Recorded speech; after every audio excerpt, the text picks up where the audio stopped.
भारतीय खेळाडूंनी जे काही पदकं मिळवली म्हणजे कुठलीही गोष्ट करायची असेल तर सॉफ्ट राहावं लागतं. मग तुम्ही म्हणता दोन्ही गोष्टी होत्या, अभ्यास आणि खेळ. होत नाही बरं. अभ्यास ज्यांना अभ्यासात हुशार आहे त्यांनी आपलं लक्ष पूर्ण त्याच्यावर केंद्रित करायचं. जे खेळामध्ये आपण नुसतं खेळायचं म्हणून म्हणून आजच्या या कॅरम तालुका स्पर्धेमध्ये प्रत्येक गटात 6 विजयी खेळाडू, क्रमशः 6 खेळाडू जे जिल्हास्तरीय स्पर्धेसाठी पात्र असतील. म्हणून ते कुठल्याही एकाही शाळेतले 6 खेळाडू जमू शकतात किंवा सगळं मिक्स असे 6 खेळाडू त्या संघामध्ये असतील आणि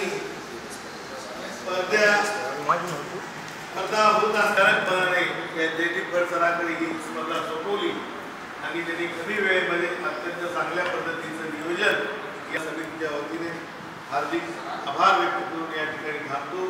जय हिंद.